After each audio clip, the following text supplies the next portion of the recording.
Continuando, cordoalha tendinosa ou cordas tendíneas. O que seriam essas estruturas? Estruturas colagenosas, específicas de fixação na base valvular, tanto base valvular tricúspide quanto base valvular bicúspide. Esta cordoalha tem origem nas regiões de base valvular e inserção nas regiões de músculos papilares, ou seja, as cordoalhas ou cordas tendíneas têm origem e fixação proximal na base valvular e tem fixação distal na musculatura do endocárdio, na musculatura endocárdica, musculatura que possui algumas projeções chamadas de músculos papilares.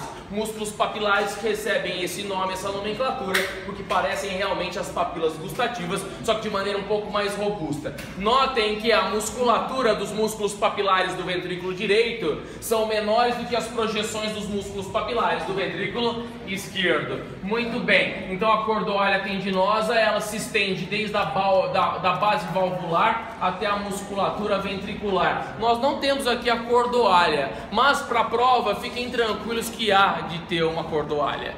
Próximo.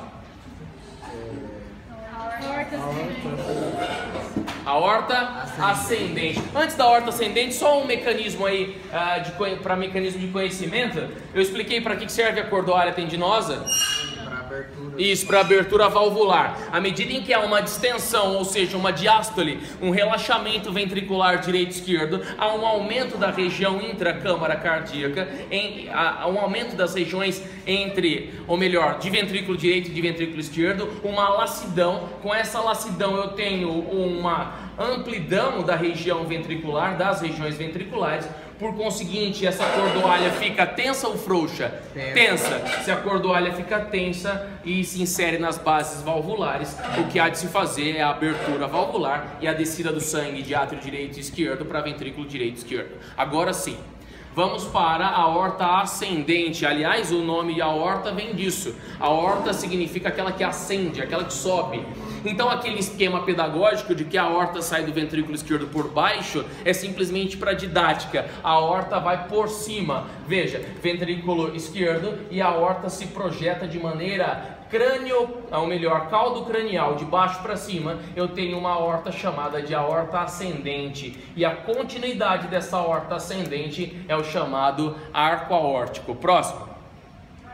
Arco aórtico, a continuidade da aorta ascendente. O arco aórtico é a estrutura da qual, sequencialmente, a aorta ascendente projeta toda a aorta para um sentido descendente. Veja, então entre a ascendência aórtica e a descendência aórtica, eu tenho o arco da aorta. O arco da aorta a projeta para a esquerda e para a região posterior. Projeta posteriormente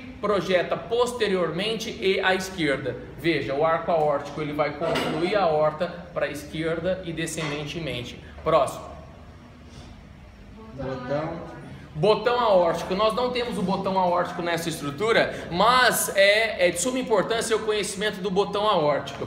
Quando há o término do arco aórtico, a formação de um botão aórtico, de uma lacidão fisiológica na região lateral do meu arco aórtico. Haveria aqui, se caso fosse confeccionado na peça, um aumento da região aórtica com um botão aórtico. Quais as correlações clínicas para esse aumento dessa região? Quais são as correlações clínicas para o botão aórtico? O botão aórtico é uma consideração clínica muito importante com relação às patologias de coarctação da aorta. O que seriam patologias relacionadas à coarctação da aorta? Patologias relacionadas ao envelhecimento dessa massa aórtica, ao envelhecimento dessa principal artéria que sai do ventrículo esquerdo. Se por acaso tivesse um envelhecimento, seja ele dado ou por uma arteriosclerose ou por uma aterosclerose, haveria um aumento do botão aórtico.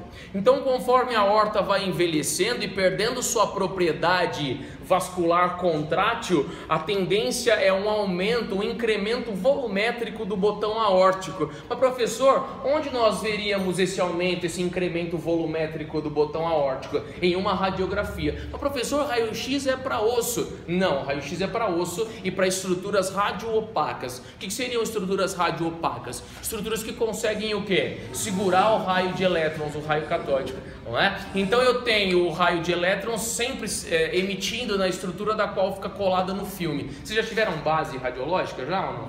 Então vamos falar um pouquinho de radiologia rapidamente para que vocês entendam. Aqui você tem o filme, o raio-x. Esse filme é um filme metaloplástico. O que é um filme metaloplástico?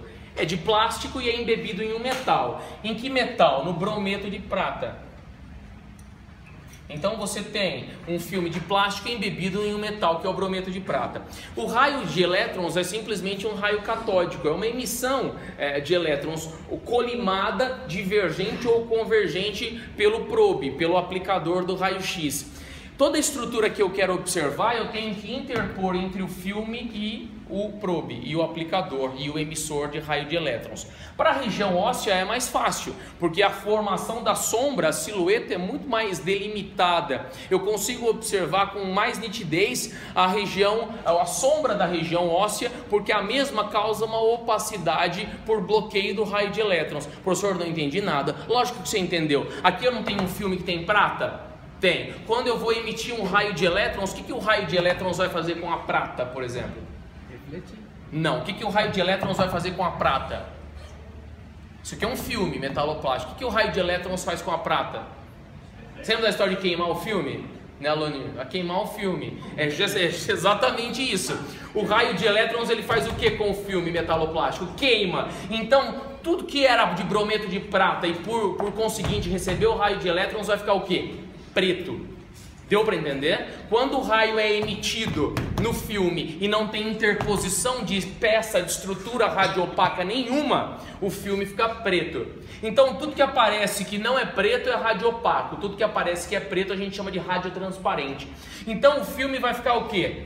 Vai ficar radiotransparente e a estrutura que eu quero interpor vai ficar o quê? Radiopaca.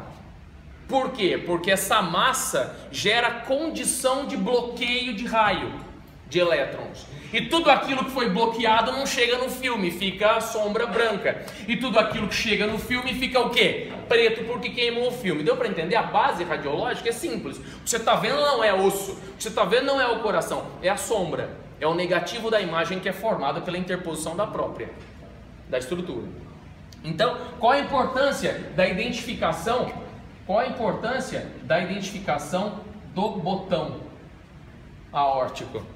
Quando eu tenho um botão aórtico muito avantajado, e aí nós temos as secções limítrofes, quando é muito avantajado, significa que o paciente tem uma alteração na aorta, gerando aí, sugere um futuro diagnóstico aí de coarctação da aorta, de uma aorta envelhecida, de uma aorta menos lácida, com capacidade de distensão. Ela é mais dura e está perdendo todas as camadas colagenosas de túnica íntima média adventícia, e ela está ficando mais lácida do ponto de vista patológico e não mais lácida e contrátil, ou seja, para retornar no seu tamanho original do ponto de vista fisiológico. Então o botão aórtico é muito importante para diagnóstico desses tipos de patologia, como por exemplo a coarctação da aorta. Depois falaremos um pouco mais sobre as características radiográficas do mediastino, da região onde o coração é alojado, e também características radiográficas das imagens de pulmão. Próximo. Coronário direito. Então, agora precisa de... Veja, então, o sangue que sai pela aorta é um sangue rico em oxigênio, ele acaba de sair do ventrículo esquerdo, passa por um débito cardíaco, que é o volume de ejeção, é a quantidade de sangue que vai ser ejetada pelo ventrículo esquerdo em 1 minuto, aproximadamente de 450 a 500 ml, com uma força bacana, e vai ser ejetado, vai vencer a pré-carga e a pós-carga do próprio ventrículo e da válvula aórtica. Esse sangue vai ascender pela aorta ascendente, mas já emergencialmente, quando acaba a passar pela aorta ascendente, esse sangue também tem uma distribuição para a própria massa cardíaca, para a própria estrutura cardíaca, para o próprio tecido muscular cardíaco, e essa distribuição é feita através de artérias. É sangue rico, é distribuído para o corpo através de artérias, e essas artérias são chamadas de artérias coronárias. Quais são as principais? A que sai para o lado direito é a artéria coronária direita. Veja, a artéria que sai para o lado direito do pezinho da aorta, do início de minha aorta ascendente, é a coronária direita. A coronária que sai para o lado esquerdo, emergindo exatamente do pé da aorta, passando pelo tronco, por debaixo do tronco pulmonar, é a aorta esquerda. Veja que ela passa também por debaixo da aurícula esquerda. Essa estrutura aqui é a aurícula esquerda. Direita, esquerda, depois eu tenho coronária descendente anterior esquerda, é essa que se projeta na face externo-costal do coração, artéria descendente anterior esquerda. Depois a coronária circunflexa esquerda, e essa aqui é a coronária circunflexa esquerda. Acho que foram essas as coronárias: direita, esquerda, descendente anterior esquerda e artéria circunflexa esquerda. É isso? Bateu aí? Ótimo. Considerações agora com relação às aurículas. Veja, eu tenho uma aurícula esquerda e eu tenho uma aurícula direita. Mas professor, cadê a aurícula direita? Tá faltando a tampinha aqui do meu átrio direito. Então eu tenho a aurícula esquerda e teria, se houvesse na peça, a aurícula direita. Para que servem as aurículas? As aurículas são estruturas de amortecimento da chegada de sangue nos átrios. O sangue não pode chegar com tudo no átrio, com uma pressão muito grande. Mas professor, não pode? Não. O sangue tem que sair do coração com uma pressão grande. O sangue tem que sair do ventrículo esquerdo para o corpo com uma pressão adequada e sair do ventrículo direito para passar pela hematose com uma pressão adequada. Mas o sangue tem que chegar devagar nos átrios. Mas muitas vezes isso não acontece. Por quê? Porque eu tenho um retorno venoso pela veia cava superior, um retorno venoso pela veia cava inferior, tem um retorno venoso pelo seio coronário, que é a drenagem do sangue pobre do coração para o próprio átrio direito, e eu tenho também o retorno do sangue arterial para o átrio esquerdo. Esse sangue, tanto para o átrio direito, que retorna para o átrio direito e que retorna para o átrio esquerdo, ele não pode vir com muita pressão. Por quê? Porque separando os ventrículos eu tenho uma camada muscular. Meu septo interventricular é grosso, é músculo. Agora meu septo interatrial é fino. E ainda eu tenho um botão atrial no septo, entre os átrios. E por esse botão ser feito de colágeno e um colágeno pouco resistente, pode ser que venha a acontecer uma pressão inadequada de retorno venoso, uma pressão muito forte, e que haja o rompimento desse septo interatrial. Mas para que essa situação não venha a ocorrer, a colocação e adequação da minha aurícula é extremamente importante. Por quê? Quando o sangue desce para átrio esquerdo, quando o sangue desce para átrio direito, essa aurícula amortece. Se o sangue bate na aurícula e a aurícula amortece, há a diminuição do evento do rompimento dessa membrana. Então veja, se eu tivesse, por exemplo, uma agenesia de aurícula, o que seria uma agenesia de aurícula? A pessoa nasceu sem a aurícula. Isso acontece algumas vezes. A aurícula esquerda tanto quanto a direita. A propensão e probabilidade, a incidência e prevalência de um indivíduo ter uma comunicação interatrial, ou seja, a comunicação do átrio direito com o átrio esquerdo, é muito grande. Porque ele teria uma diminuição do amortecimento do retorno desse sangue, consequentemente um aumento da pressão das câmaras atriais e provavelmente uma ruptura desse septo interatrial. Então veja a importância da aurícula, tanto esquerda quanto direita. A importância total, geral e irrestrita. O sangue retorna para o átrio direito, o sangue retorna para o átrio esquerdo de maneira um pouco mais menos brusca, um pouco mais com uma lentidão maior, pelo amortecimento auricular, por essa massa ter uma capacidade de distensão maior. Próximo. Tronco braquiocefálico. Tronco braquiocefálico. Veja aqui o arco aórtico. Notem que o arco aórtico tem algumas subdivisões iniciais. O arco aórtico, ele vai subdividir o sangue que vai ser levado para o hemipescoço e cabeça esquerdo e direito, e para o membro superior esquerdo e para o membro superior direito. A primeira saída arterial, veja, isso é importante, vai cair na prova. A primeira saída arterial para o lado direito, a primeira saída arterial aórtica para o lado direito é o tronco braquiocefálico, estão vendo? A primeira saída arterial do arco aórtico para o lado direito é do tronco braquiocefálico. O tronco braquiocefálico é uma estrutura, é uma ramificação arterial muito mais espessa e uma ramificação arterial de um trofismo maior e de uma secção transversa muito maior do que as outras ramificações. Então não tem como errar. Professor, eu não estou conseguindo saber quais são deles, qual é o tronco braquiocefálico. É o primeiro, é a primeira saída para o lado direito do arco aórtico, é o tronco braquiocefálico. E por que ele é tão calibroso dessa maneira? Ele é calibroso para poder fazer o quê? Tornar equitativa e igualitária a distribuição de sangue e a distribuição pressórica desse sangue para o meu hemicorpo esquerdo e para o meu hemicorpo direito. Vocês notarem, a aorta ela tendenciona a ir para a esquerda, não tendenciona? Ora, então é de se imaginar que se ela tendenciona a ir para a esquerda, a subclávia esquerda receberá maior fluxo e volume, a carótida comum esquerda receberá maior fluxo e volume, mas não. O que o tronco braquiocefálico faz? Ele faz as vezes de uma aorta direita. É como se fosse uma pseudo-aorta para o lado direito. Eu tenho a aorta seguindo um caminho aí esquerdo, sinistro, e eu tenho o tronco braquiocefálico seguindo um caminho destro. Então o tronco braquiocefálico é a primeira saída e a mais calibrosa do arco aórtico para o lado direito, porque eu tenho que ter uma equidade da distribuição do sangue do meu lado esquerdo para o meu lado direito. Depois, carótida comum direita. Carótida comum direita. A carótida comum direita sairá do tronco braquiocefálico. Então vamos pegar o bonequinho.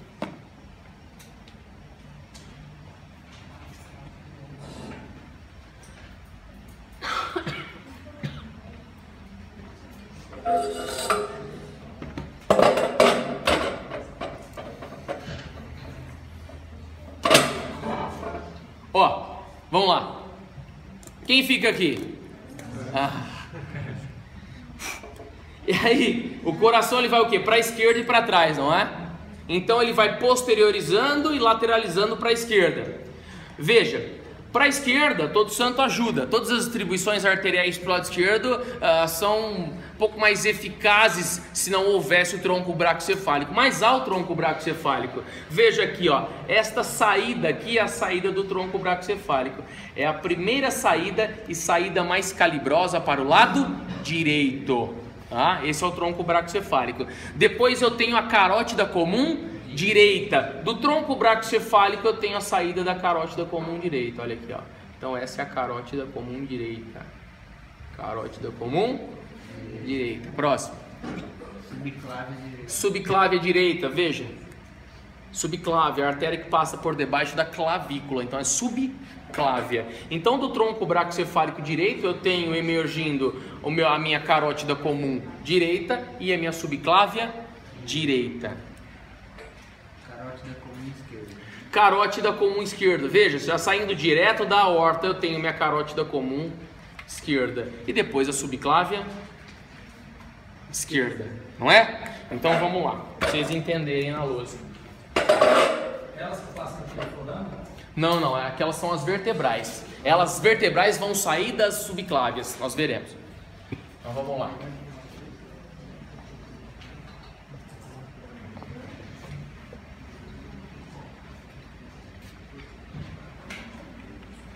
Então eu tenho a saída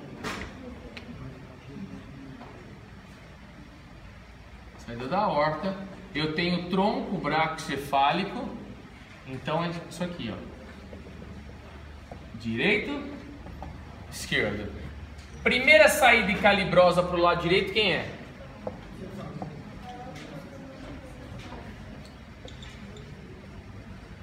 Tronco braquiocefálico. Primeira saída para o lado esquerdo, quem é? Carótida comum, esquerda. Segunda saída para o lado esquerdo, quem é? Isso, subclávia esquerda. Então, para o lado esquerdo, todo santo ajuda. Por que todo santo ajuda? Porque todas as artérias já saem diretamente de quem? Do arco aórtico. Para o lado direito, não. Para o lado direito, eu não tenho uma aorta direita. Então, quem faz as vezes da minha aorta direita é meu tronco braquicefálico. Aí, do tronco braquicefálico, eu tenho a saída de quem? Aí eu tenho a saída da carótida comum direita. E aqui eu tenho a saída da subclávia direita. Deu para entender? Agora sim, Alonir, veja. Agora eu tenho a saída das subclávias, eu tenho a saída de quem? Daquelas que você falou. É lógico, não são dessa espessura.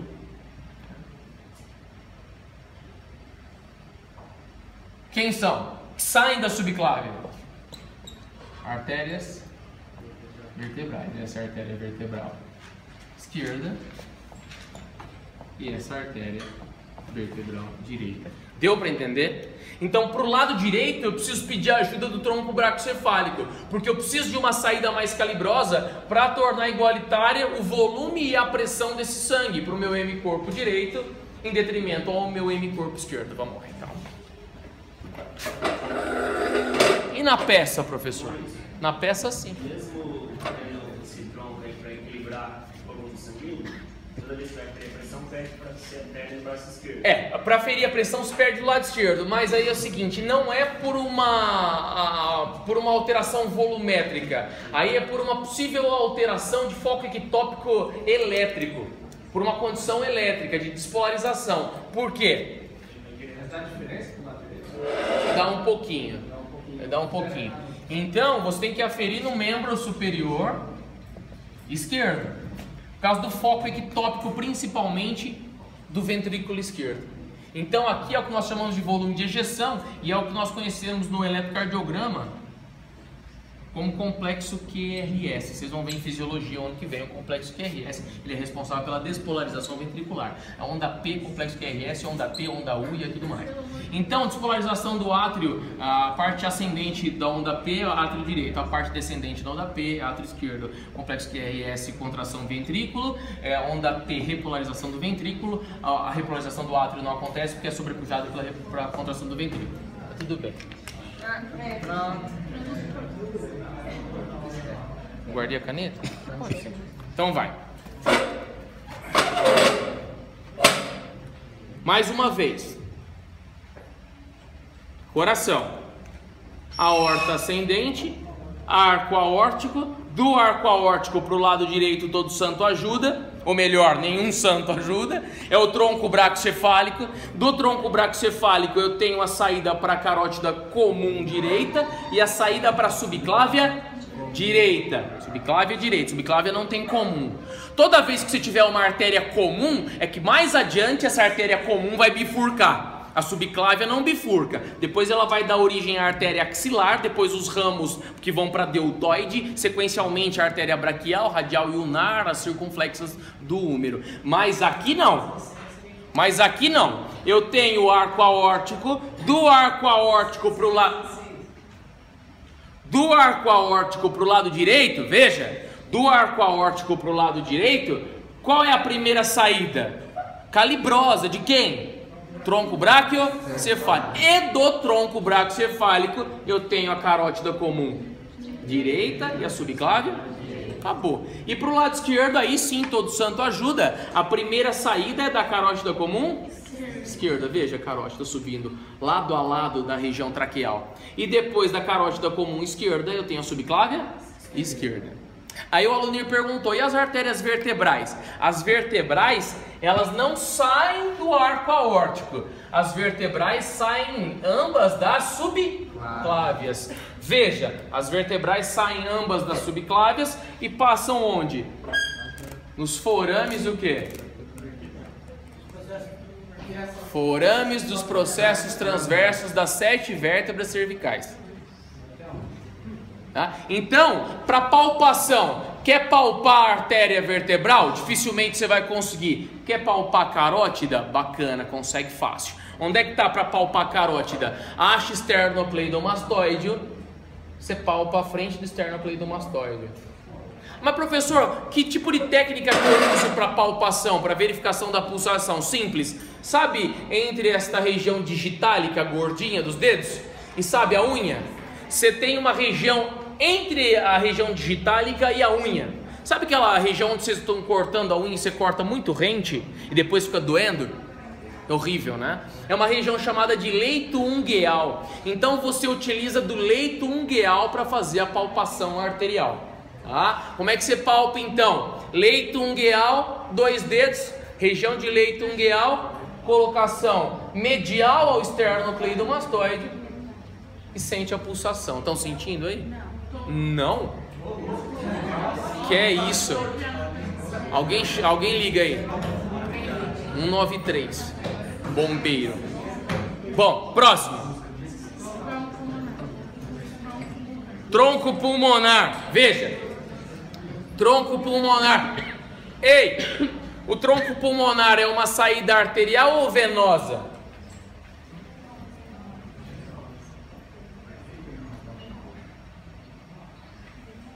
É a artéria de gás carbônico, né?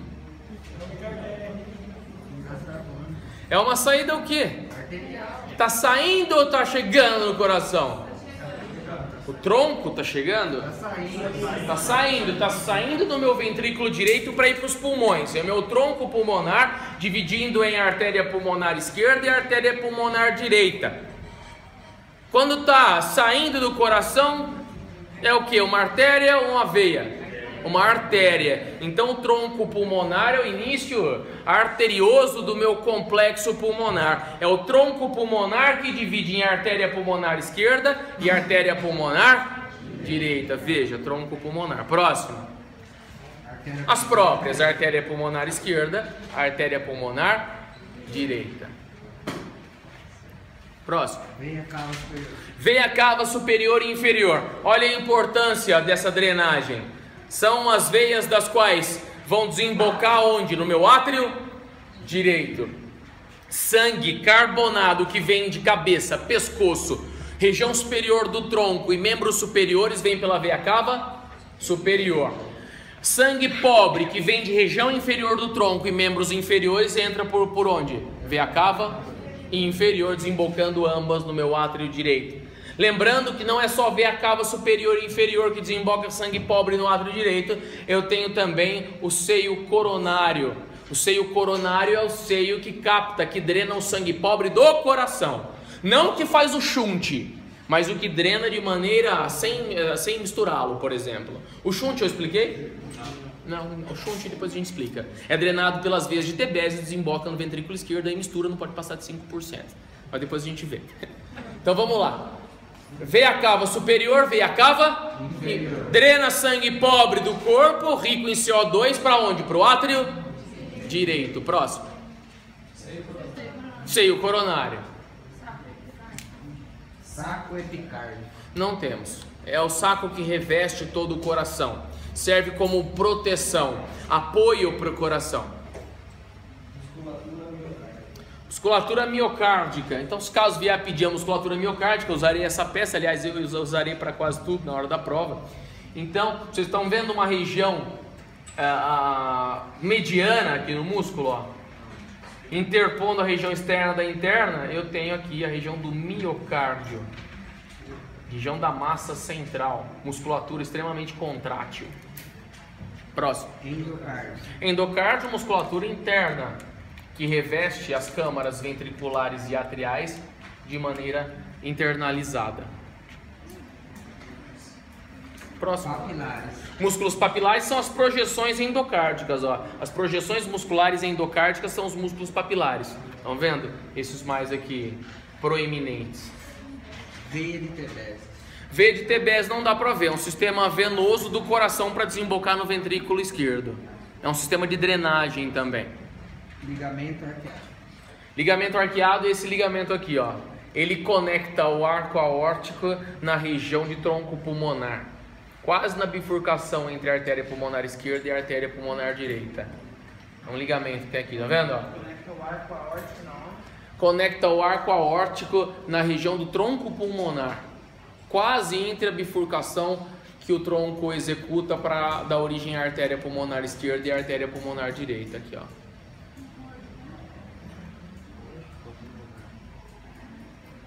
Botão atrial. Ligamento. Oi? Botão atrial.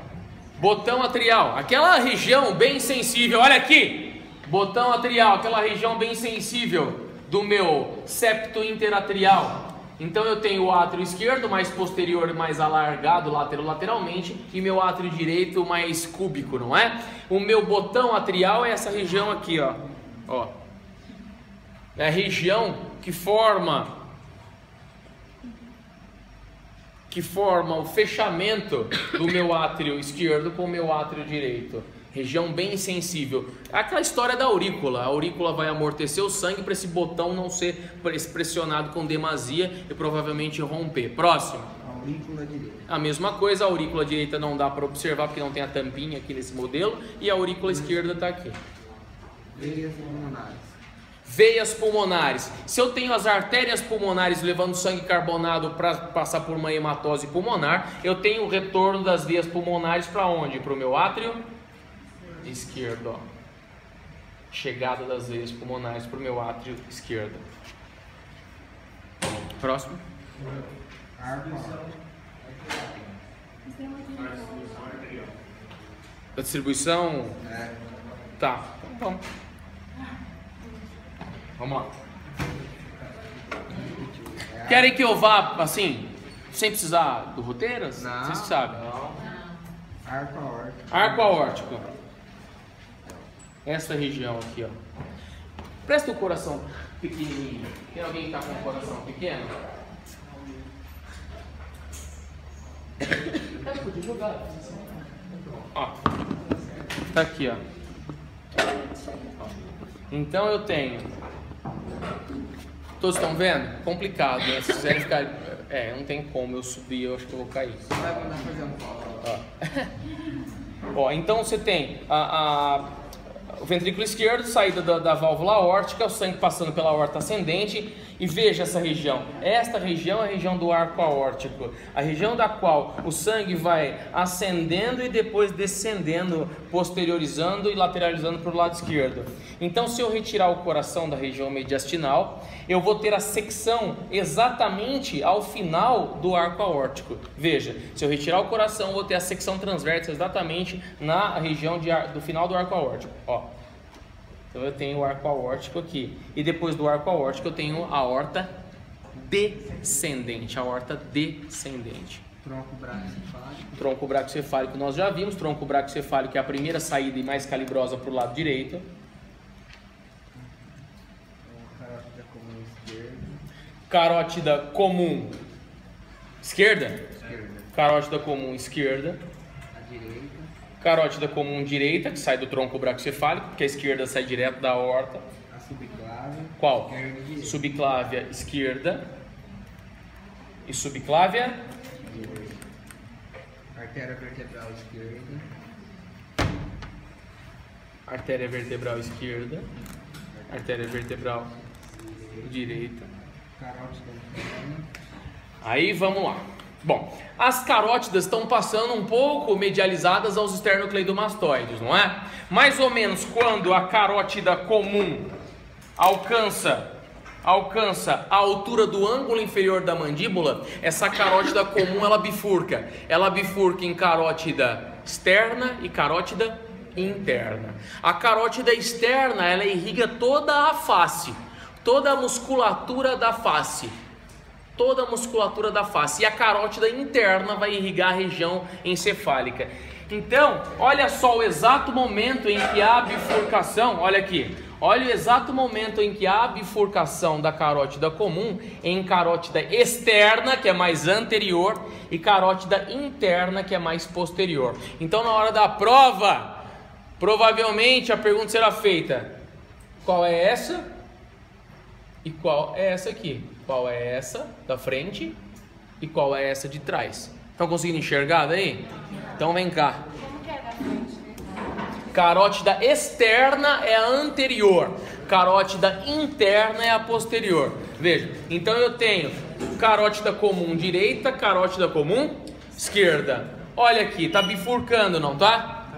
Mais ou menos quando chega próximo do ângulo da mandíbula, da altura do ângulo da mandíbula. Se eu tenho uma bifurcação em que um ramo vai para anterior e uma bifurcação em que um ramo vai para posterior. A bifurcação em que o ramo vai para anterior é a bifurcação externa, vai irrigar a musculatura da face. A bifurcação pela qual o ramo vai posterior é a bifurcação interna, que vai entrar pelo forame lácero, lembra da história? Ou pelo forame oval, ou entra no oval e passa pelo lácero, ou entra direto pelo lácero, determinada essa variação anatômica. Então eu tenho a entrada da carótida interna como esse ramo posterior para a irrigação encefálica, e eu tenho a saída dessa carótida externa como essa bifurcação anterior para a musculatura da face. Musculatura da face, estruturas externas, a anterior. A que vai para dentro e vai entrar, internalizar para a região encefálica é a posterior. Anterior, carótida externa. Posterior, carótida interna. Próximo. Polígono de Willis. Alguém tá com aquela estrutura encefálica cheia de artériazinha? Não. É uma feita de gesso. Isso, maravilha.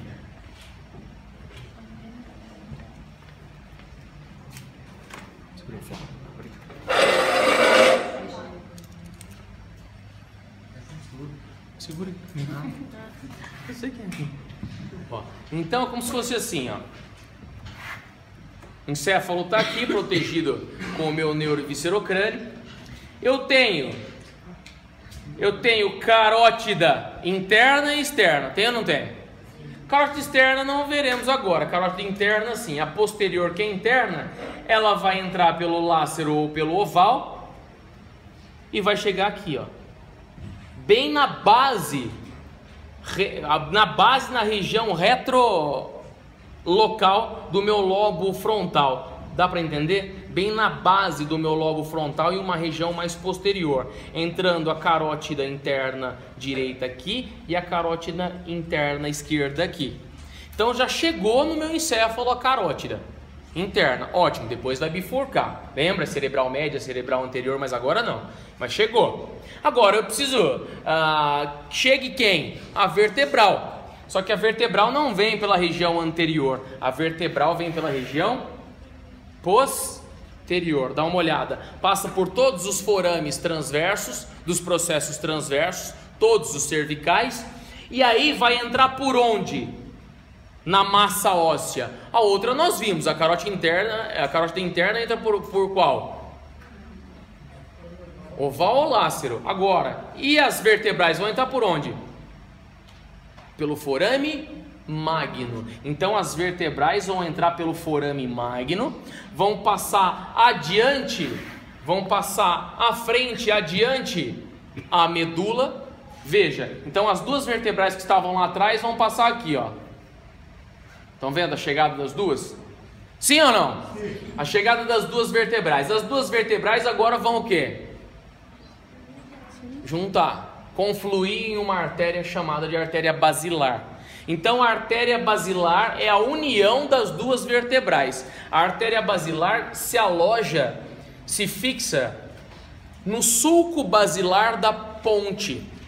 Esta região é chamada de região de tronco encefálico. O tronco encefálico é dividido em mesencéfalo, ponte e bulbo. Mesencéfalo, ponte e bulbo. Esta região pontina, que é uma comissura, aliás, o que é comissura? Comissura é um trato nervoso altamente especializado, altamente veloz. Enquanto todos os outros neurônios encefálicos, eles transmitem informação eletroquímica aproximada aí, fazendo um contraponto com quilômetro por hora, a mais ou menos 800 km por hora, a região pontina, tanto quanto a região de corpo caloso, por serem comissuras, transmitem informação eletroquímica a mais ou menos aí uns 1.600 km por hora.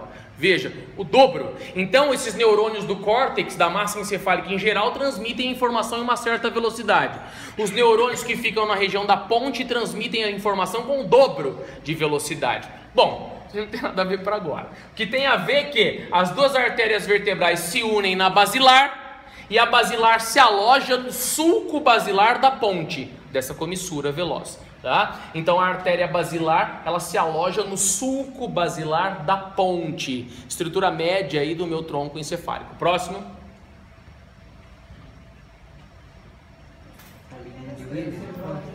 Aí é o seguinte, vem a artéria vertebral direita e esquerda, juncionou na artéria basilar. Agora, veja que a artéria basilar lança um ramo para um lado e um ramo para outro. Lança ou não lança? Esse ramo para um lado e para o outro é o que vai dar origem à artéria cerebral posterior. E também lança um ramo de conexão com quem? Com as carótidas internas. Esse ramo de conexão com as carótidas internas são chamadas de artérias comunicantes posteriores. E este ramo de conexão entre a carótida interna com as regiões de artéria cerebral média são chamadas de comunicantes anteriores. Tudo isso para explicar o polígono de Willis. Então, o que é o polígono de Willis ou círculo de Willis? É a junção, a formação de uma anastomose arterial pela conexão de muitas dessas artérias, como por exemplo, a artéria comunicante posterior, artérias carótidas internas, direita e esquerda, artéria comunicante anterior. Todas elas formam o polígono de Willis. Um círculo que fica localizado e ele circula, aliás, uma região chamada de quiasma óptico. Então, o polígono de Willis, esse círculo arterioso ou arterial, ele circula uma região central aqui chamada de quiasma óptico. Qual é a função do quiasma óptico? Óptico, dá para entender, é do olho. O quiasma, ele cruza a informação visual. Então, toda informação visual, ela não vai ser levada apenas para o lobo esquerdo encefálico, ou melhor, do direito para o direito encefálico, vai para o esquerdo também occipital.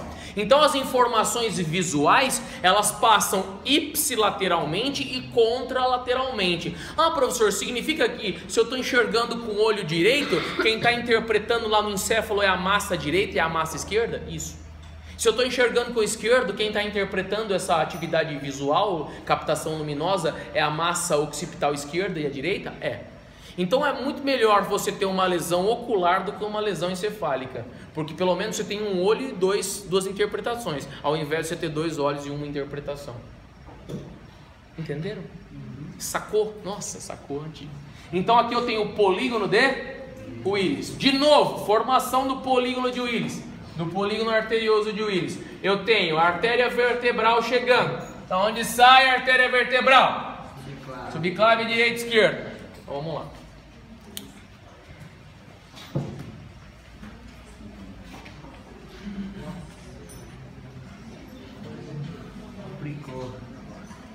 Não nada, tranquilo. Vai ficar horrível, mas não tem problema. Creio não haver problema.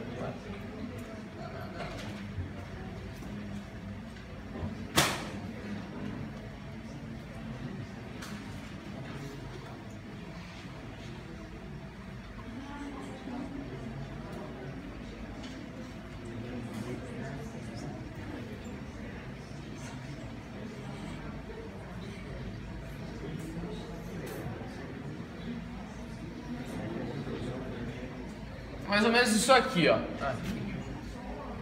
Senão fica sem conexão ali, né? Ó, é uma pessoa. Faz um ET. É um ET, Ó, artéria vertebral, esquerda e direita, certo? Vai unir em quem? Artéria basilar. Macarrão, empapar. Aí é o seguinte, da artéria basilar eu tenho a saída para onde? Para cá e para cá. Quais são essas? Artéria cerebral posterior. Mas a artéria cerebral posterior também lança um ramo para a formação do polígono. E esse ramo é quem? A comunicante posterior. A artéria comunicante posterior. Que ela está posterior. Mas professor, essas duas bolinhas, quem são essas duas bolinhas? A chegada de quem? Quem está chegando aqui, ó, com sangue? É didático só, né? Quem está chegando com sangue aí? Qual? Carótida interna direita e carótida interna esquerda. Então elas ajudam a formar o polígono também.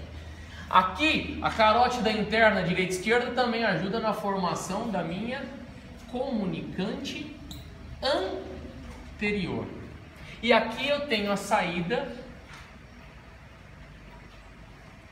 da minha artéria cerebral anterior. E a carótida comum, a carótida interna também solta. E a carótida interna também solta a minha artéria cerebral média. Então veja, essa é a distribuição do círculo ou polígono de Willis. Tá simples e básico. Mais uma vez a peça para que não haja confusão. De novo. Arco aórtico. Para o lado direito, qual é a calibrosa? Para tornar igualitária a pressão e volume. Tronco braquiocefálico. Para o lado esquerdo, todo santo ajuda. Tronco braquiocefálico para o lado direito. Quem sai? Carótida comum direita. Da subclávia, quem sai? Vertebral. Para o lado esquerdo, quem sai? Da aorta? Carótida comum. E sai quem também abaixo da clavícula? Subclavicular. Quem sai da subclávia? Vertebral. Muito bem. Agora, a carótida comum, tanto direita quanto esquerda, quando chega na altura do ângulo da mandíbula, faz o quê? Bifurca. Bifurca em uma artéria anterior e uma artéria posterior. A artéria anterior é a carótida externa. E a carótida que fica posteriormente é a carótida. Muito bem, carótida interna vai entrar ou pelo forame lácero ou vai entrar pelo forame oval. Sim ou não? Há uma variação anatômica. E aí, depois que entrou pelo lácero ou oval, essa artéria vai ter que ir para a base encefálica. Não vai? E aonde essa carótida interna vai chegar? Não, não é aqui, aqui é a vertebral. Aonde a carótida interna vai chegar? Aqui e aqui, ó. Aqui e aqui. Fazendo o quê? Ajudando na formação do polígono de Willis.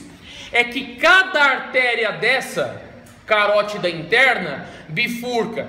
A artéria carótida interna direita, ela bifurca em uma pequena artéria que vai irrigar a região média encefálica e bifurca em uma artéria que vai irrigar a região externa encefálica. A carótida interna, quando bifurca para fora, forma quem? A cerebral média. A artéria carótida interna, como bifurca para dentro, forma a artéria carótida o quê? Desculpe, a artéria cerebral anterior. De novo, artéria carótida interna, quando fica externo, forma quem? A média. Quando a carótida interna fica interna, forma a anterior. Dessa maneira. Vamos colocar aqui. Normalmente a cabeça da gente fica normalmente assim, né? Desculpe a piada. Assim, ó. Então você tem o hemisfério direito e o hemisfério esquerdo. Tá vindo, ó. Tá vindo carótida comum, não tá? Eu sei que vocês não entenderam direito ainda, por isso que eu não parei.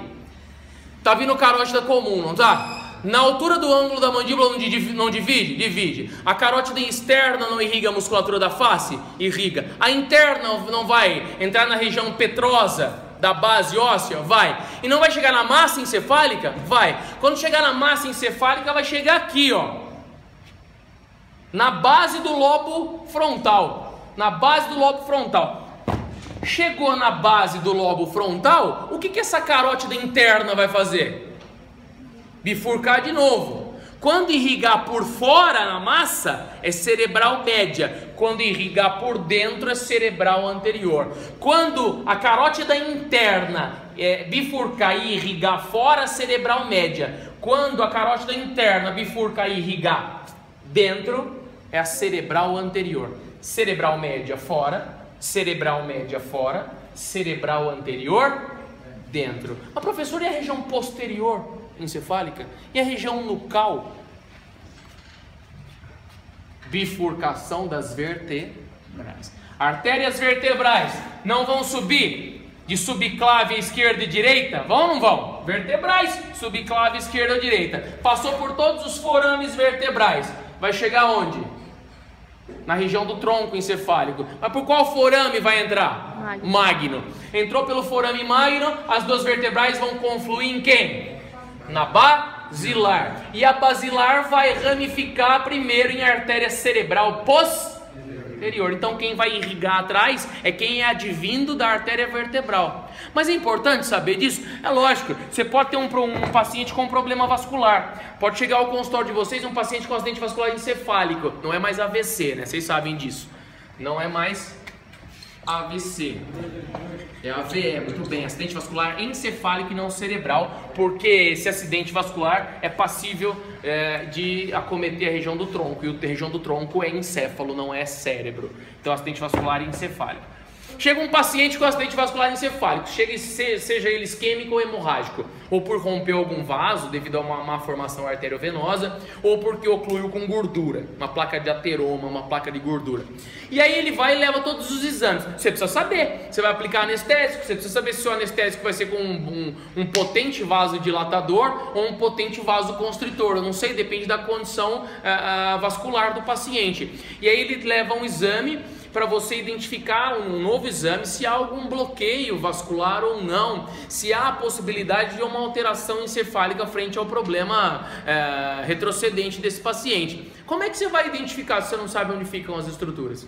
Você precisa saber. Então, se um paciente ele tem problema, se o paciente tem problema ou teve problema, se um paciente tem problema ou teve problema em artéria, uma oclusão ou uma hemorragia em cerebral média e cerebral anterior, é porque provavelmente, se for oclusivo por um tamponamento por gordura, provavelmente o problema dele veio de quem? De carótida. Se o problema dele foi um problema vascular posterior, o problema dele não veio de carótida, o problema dele veio de artéria vertebral. Com qual vocês têm que ter uma precaução maior? Carótida ou artéria vertebral? Carótida. Vertebral está protegida, a estrutura óssea provavelmente não vai ter problema. Agora, a carótida interna passa perto de seios específicos onde o anestésico vai poder se alocar? Passa. Então fiquem atentos aí a alterações vasculares com relação à artéria carótida interna e suas bifurcações. Sim ou não? Ótimo. Próximo. Oi. A externa Irriga a face. ela passa pelo arco zigomático. Isso, perfeito. Um ramo, que é o ramo médio, passa por debaixo do arco zigomático. Perfeito, Alonir. Próximo. Comunicante, basilar, cerebral posterior. Cerebral posterior é a bifurcação da saída da basilar, por um lado e para o outro. Vai pegar cerebelo e região occipital. Comunicante anterior. Comunicante anterior, essas duas aqui, ó. Esse fiozinho daqui e esse fiozinho daqui. E aqui é comunicante posterior, esse fiozinho daqui e esse fiozinho daqui. Artéria tibial. Mostro, só um minuto, ó. Comunicante, vamos lá então, porque é muito tempo. Levanta a tira. Vamos.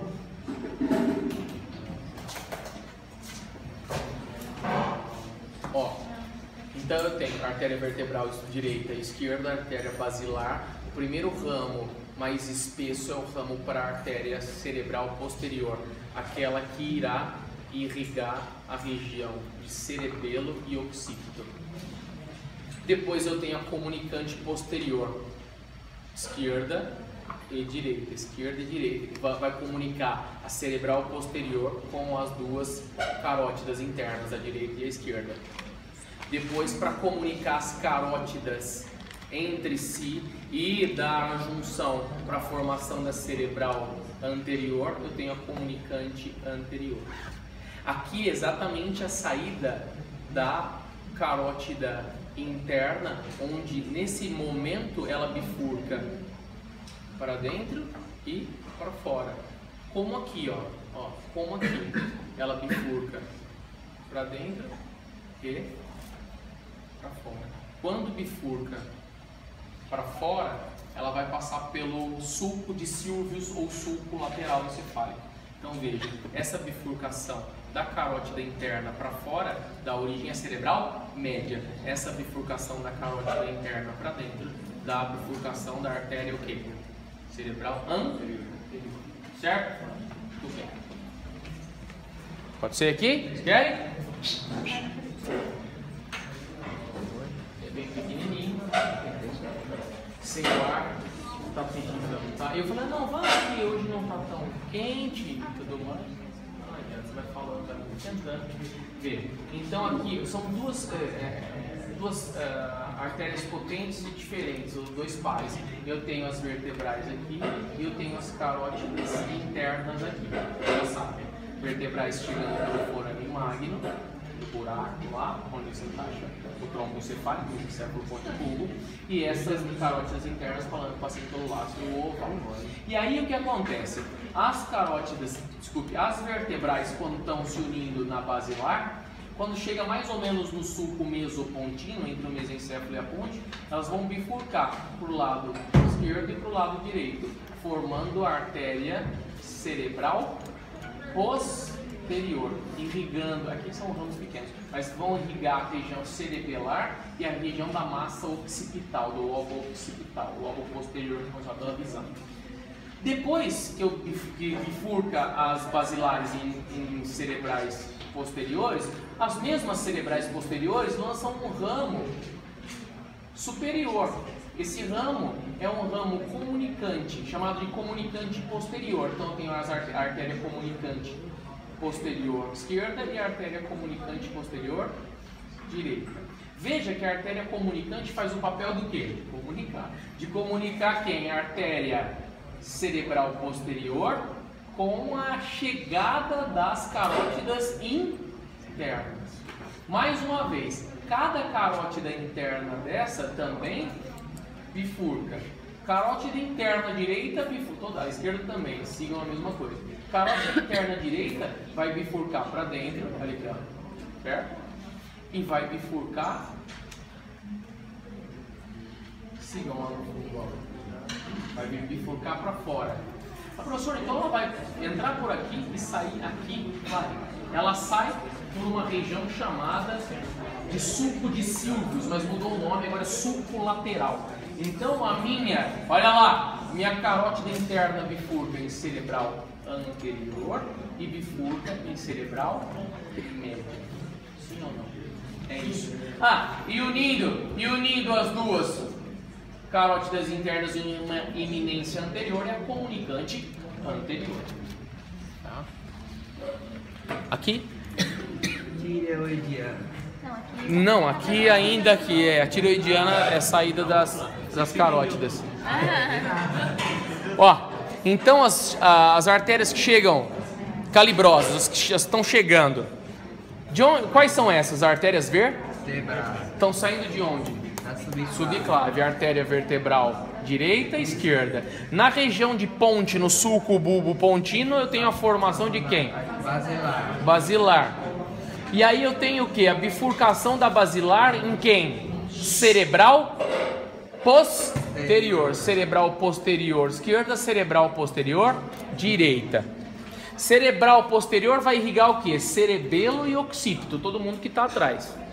Depois, essa artéria cerebral posterior vai se comunicar com a entrada das carótidas internas, que é a comunicante posterior esquerda e a comunicante posterior direita. Ótimo. Depois da chegada dessas carótidas internas, a mesma, no caso, a carótida interna, ela tem que bifurcar, não tem?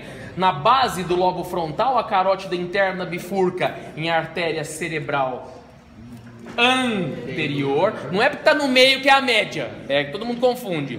Acha que é cerebral média porque está no meio. Não, façam o inverso. Cerebral anterior e bifurca, olha aqui a entrada, e bifurca entrando medialmente e saindo lateralmente pelo sulco de Sylvius, hoje sulco lateral, na cerebral média. Sim ou não? E a comunicante anterior comunicando a entrada das duas, o que? Carótidas internas. Perfeito. Ok. Próximo. Artéria tireoidiana. As artérias tireoidianas. Isso. As artérias tireoidianas.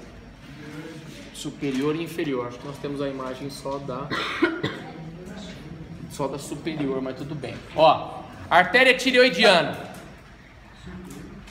Superior e inferior, inferior e superior. São duas artérias tireoidianas. Dois pares, aliás, bilateral. Então eu tenho a artéria, aqui nós não temos, mas eu vou dizer. A artéria tireoidiana inferior, sai da carótida comum. A artéria tireoidiana inferior e vem para a tireoide, é como se eu tivesse uma aqui que viesse para cá. Certo? Dá para entender? Pessoal, dá para entender? É como se eu tivesse uma que saísse daqui e viesse para cá. Não está vindo uma de cima?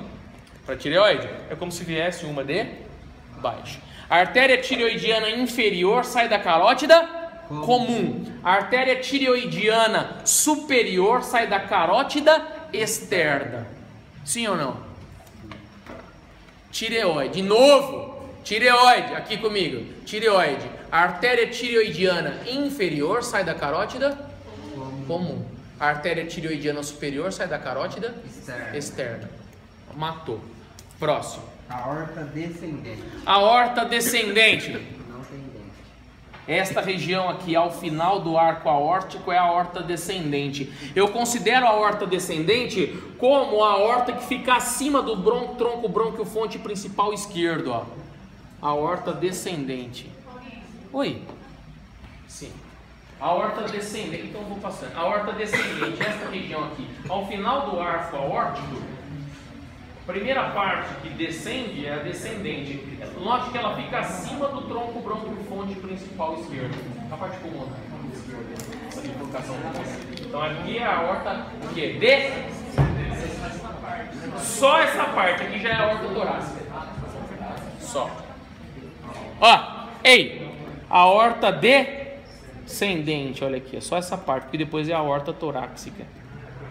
Continuação, é toda, vai até a região da crista ilíaca, da altura da crista ilíaca, mais ou menos. Aqui, ei!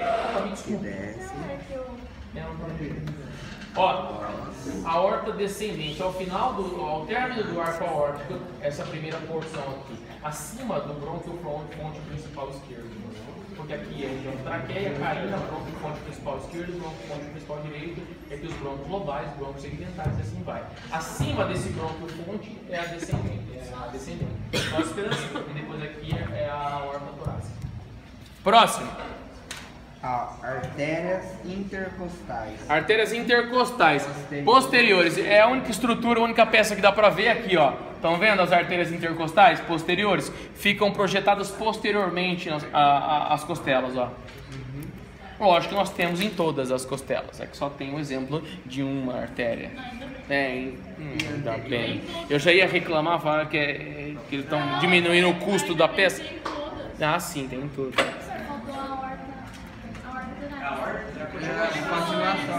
É, a aorta descendente aqui, a torácica, a parte de baixo. Hã? Não a torácica. A aorta como um todo vai até mais ou menos a região de crista ilíaca, espinha ilíaca anterosuperior. Lembra? O ossinho que bate na pia quando vai lavar a louça? Vai até mais ou menos aqui. E aí bifurca em ilíaca comum direita e ilíaca comum esquerda. Se ela já é comum, imagina o que vem pela frente. Próximo. Artérias intercostais posterior e inferior. Já foi. E anterior? Não dá pra... não tem. Ó, depois da aorta torácica, eu tenho a divisão entre a cavidade torácica e a cavidade abdominal. É dividida através do músculo diafragma. Então, tudo que está acima do diafragma é a aorta torácica. Tudo que está abaixo do diafragma é a aorta abdominal. E aí eu tenho o primeiro tronco que sai da minha aorta abdominal. A primeira saída que sai da aorta abdominal, que é o tronco celíaco. Esse tronco celíaco, ele lança pequenos ramos. Esse tronco celíaco, ele lança pequenos ramos para os órgãos específicos. Quais? Fígado, baço, pâncreas, vesícula biliar. Tá ok? Esse tronco celíaco é o tronco de saída de sangue arterial para esses principais órgãos. Vou repetir: fígado, baço, pâncreas, vesícula biliar. Toda essa ramificação vem de onde? Do tronco celíaco. ilíaco. É o primeiro tronco, o tronco mais superior da minha aorta abdominal. Próximo. Tronco mesentérico superior. Tronco mesentérico superior. Se o tronco celíaco irrigava todos os órgãos um pouco mais nobres, não que esse seja menos, mas é conhecido como tal, o tronco mesentérico superior, que é o segundo tronco de cima para baixo da aorta abdominal, esse tronco mesentérico superior, ele vai irrigar o intestino delgado, duodeno, jejuno, ilho e o colo transverso do intestino grosso. E o colo transverso do intestino grosso. Aqui é o segundo de cima para baixo, é o tronco mesentérico superior. Vai irrigar quem? Intestino delgado, intestino delgado, duodeno, jejuno e ilho e o colo transverso do intestino grosso. Depois, tronco mesentérico superior vai irrigar o intestino delgado, duodeno, jejuno e ilho, região duodenal, que é o terço proximal do intestino delgado, o jejuno, que é o terço médio, e o ilho, região ileal, que é o terço distal. Região proximal do intestino delgado, absorção de vitaminas lipossolúveis, digestão das gorduras. Muito bem, então esse tronco mesentérico superior vai irrigar intestino. Pronto. O delgado todo. E o grosso só o colo transverso. Próximo. Artéria renal. Artérias renais, está simples aqui, ó. Artéria renal esquerda, artéria renal direita. Mas não é tão simples a artéria renal esquerda e direita. A gente simplifica.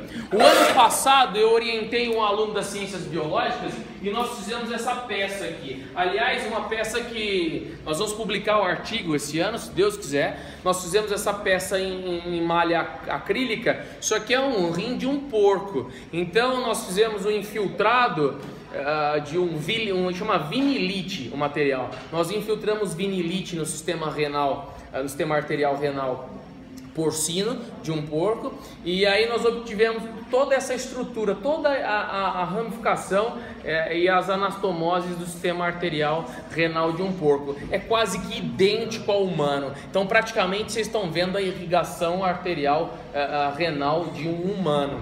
Então não é só a artéria renal direita e esquerda. Na realidade você tem a artéria renal posterior e a artéria renal superior. A artéria renal posterior é de maior calibre e a outra de menor calibre. Então veja, é a irrigação renal.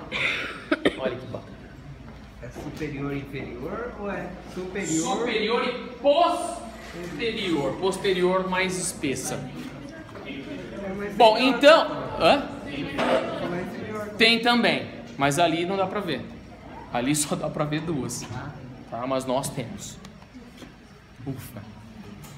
Bom, depois de artérias renais. Inferior agora. É que nessa peça não dá. Aqui só dá a artéria renal, direita e esquerda. Lá ainda dá pra ver a superior e a posterior. Inferior. E o tronco mesentérico inferior? Se o tronco celíaco, pâncreas, vesícula biliar, fígado e baço, se o tronco mesentérico superior era responsável pela irrigação do intestino delgado, duodeno, jejuno e ilho e colo transverso do grosso, o tronco mesentérico inferior, é o terceiro de cima para baixo, o terceiro em um sentido crânio-caudal, e o tronco mesentérico inferior irriga o restante do intestino grosso, colo ascendente, colo descendente, colo sigmoide e assim vai. Próximo.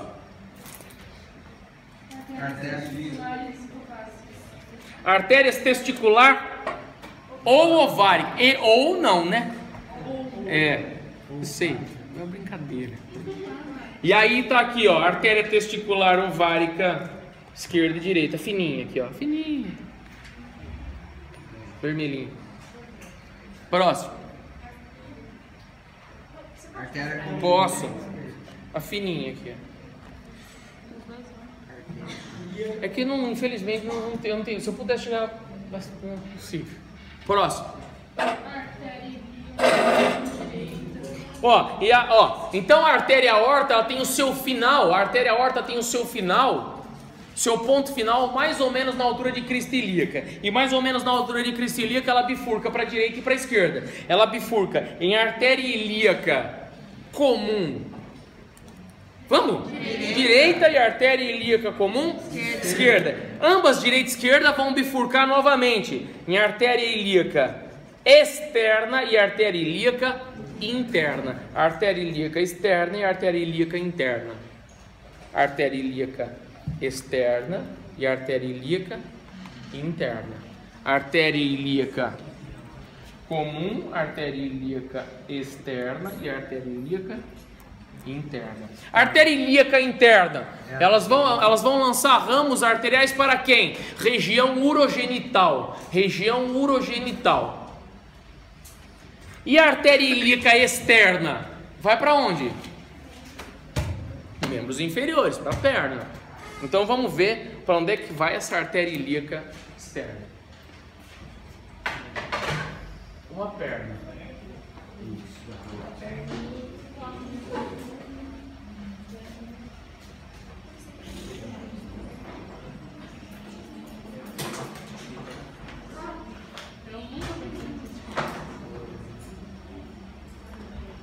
E esse músculo aqui, qual é? Aí. A artéria ilíaca externa vai dar origem a uma artéria que nós conhecemos como artéria femoral. Então a artéria femoral é a continuação distal da artéria ilíaca externa. Aqui nós temos artérias circunflexas superiores e perfurantes, mas eu não pedi. Depois de artéria femoral, o sentido da artéria femoral é um sentido descendente de lateral para medial. Então vai descendendo e aduzindo, vai medializando e mais ou menos na região do joelho, essa artéria vai posteriorizando e dá origem à artéria poplítea. Não é a fossa poplítea aqui? Na fossa poplítea, bem na fossa eu tenho a artéria poplítea. Acima da artéria poplítea eu tenho duas bifurcações: a artéria circunflexa superior medial do joelho, a artéria circunflexa superior lateral, e aqui embaixo a artéria circunflexa inferior medial, a artéria circunflexa inferior lateral. Depois da região poplítea, depois da região poplítea não é mais a artéria poplítea, é a artéria tibial posterior. A artéria tibial posterior tem uma primeira ramificação. E esta primeira ramificação dá origem à artéria tibial anterior. Olha lá, aqui, a artéria tibial posterior, que é a que continua após a poplítea, ela dá origem a uma primeira bifurcação tibial posterior, e a primeira bifurcação da tibial posterior é para a tibial anterior. E a segunda bifurcação? Se a primeira bifurcação é para a tibial anterior, a segunda bifurcação vai para onde? Vai para a região fibular. Não, nós não temos a artéria fibular para observar. Agora, a artéria dorsal do pé, nós temos. Então essa artéria aqui, ó, essa artéria aqui que continua, que era tibial anterior, mas agora que continua, é a artéria dorsal do pé. Não dá para ver pulsação, batimento na mão? Vamos ver no pé. Não dá para aferir pressão arterial no braço? Afere na perna. Qualquer dia a gente faz isso em sala. A dorsal do pé da tibial anterior. Pessoal, acho que é isso. Ou tem mais alguma coisa? Ou membro superior, vamos lá. Me dê um braço agora. Muito bem. Olha lá que maravilha também. Para inervação vai ser bacana. Ó. Que músculo é esse aqui que eu tô tirando? Artéria. Muito bem, de outro lado. Veja. Ei, que artéria que é essa que sai? Do lado esquerdo ela sai do arco aórtico, do lado direito do tronco braquicefálico. Subclávia, passa abaixo da clavícula. A subclávia, quando vai passando por debaixo da clavícula e confere uma altura mais ou menos no colo anatômico humeral, lança a mão da circunflexa do húmero. Eu falei da artéria circunflexa do húmero? Não. Ah, então tá bom. Tá bom. Aí, depois que passou por debaixo da clavícula, a artéria circunflexa do húmero, e quando passa na região axilar, a artéria axilar. Depois da região axilar, ela continua como sendo a mesma artéria, só que muda apenas de nome. Região do braço, artéria Braquial. é braçal, braquial. E aí depois a artéria braquial, quando chega na região cubital do cotovelo, ramifica para o lado radial e para o lado ulnar, dando origem à artéria radial e à artéria ulnar. A artéria radial e ulnar, elas se ligam na palma da mão? Sim. Em arco palmar profundo e arco superficial. Dá uma mãozinha esquelética aí. Aí tá bacana. Olha aí. Então eu tenho artéria radial, artéria ulnar, arco palmar, arco arterioso palmar superficial e arco arterioso palmar profundo. Sim ou não? Sim. Bacana. Agora foi? Acabou. Maravilha. Graças a Deus.